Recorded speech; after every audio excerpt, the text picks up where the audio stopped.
Hey, I'm Alex, and today I'm going to be talking about why I think crickets make really bad feeder insects.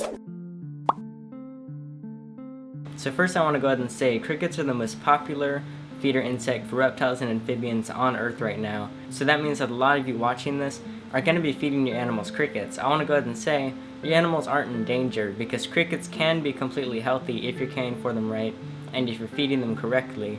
But I think there's lots of much easier alternatives for a lot of reasons that I'll be going over right now. First, I do want to say the good things about crickets. They can be a good food source for your animal, but in order for them to be really healthy, you're going to have to gut load your crickets, and you might already do this, but that basically means you're going to have to feed your crickets the correct fruits and veggies and foods to make sure it's getting the nutrition that can go into your animal. So you can actually buy things like Fluker's has a cricket meal thing, and then one for water also, because they also have to stay hydrated. And then after that, you also have to dust them right before feeding your animals. Now, this is kind of the only way to make them super healthy for your animal. You can feed them straight to your animal, but that's not very good. There's not really much nutrition in there. So it's going to be kind of a pain to prepare your cricket. And I'll go ahead and say the two alternatives that I always recommend. The first being mealworms, the second are dubia roaches. There's some things that you might have concerns about with each of those, but I think I'll cover them all, so just finish the video before asking any questions or concerns in the comments. So also about the health, what about mealworms and dubia roaches for that? So mealworms are about the same as crickets. They have tons of protein though, but you're still going to need to dust them, and it's good to gut load them also.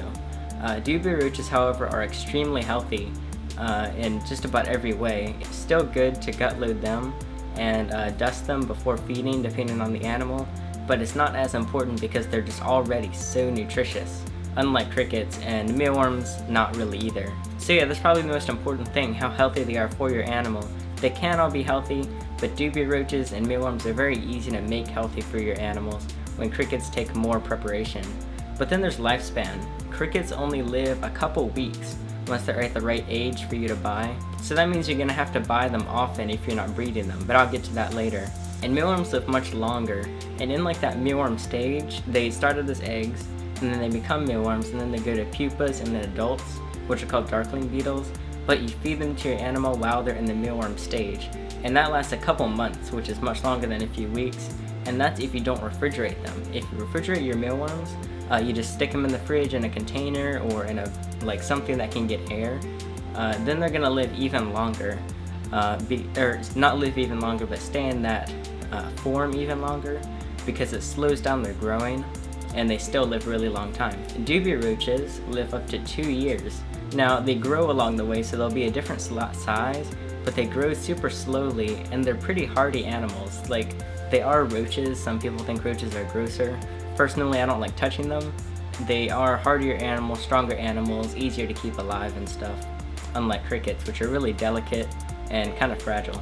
And there's also things that are just gonna probably bother you if you have crickets. If you have them in like a completely different room on a different floor of your house or something, these might not come in to be a problem. But for me at least, I have all of my animals in my room. So when I was using crickets, they would just stink. They just don't smell good. Every time you open the container, there's just really bad smell, and that's just how they are. Mealworms and dubia roaches, on the other hand, have no smell whatsoever, so you don't have to worry about that. And sound too. Crickets make a lot of noise. As you know, they sound nice, like if I have my window open while I'm doing stuff, I like hearing them, but when they're like a couple feet away from you, it's extremely loud and can be really annoying. Mealworms and dubia roaches make no sound. Also, escaping. If you have them in certain containers, crickets can jump really high, as you know, and they can easily get out of things, but dubia roaches can't even climb up flat like surfaces. So if you have them in a plastic tub or in a glass like tank or something, they can't get out by climbing. They can probably climb things like cardboard if they're in a cardboard box, and so can mealworms, but crickets can climb anything. Like if it's plastic, they can.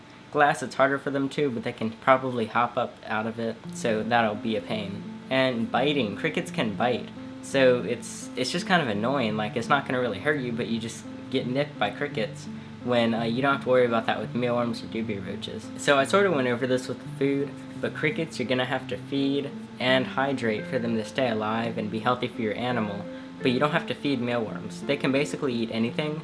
It's good to feed them certain things, but like if you just have them in a container, they can just like eat. If you keep them in with paper, they can eat the paper, they can eat cardboard.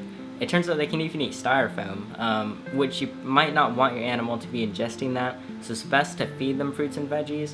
But basically, if you like go away or something, you don't have to worry about feeding them because they'll be fine. And then dubia roaches, they live a long time without food, but it's also good to feed them and hydrate them by just like tossing some carrots in, some strawberries that can be old, or other greens, because that's the water and the food that they need. So some concerns you might have is with mealworms.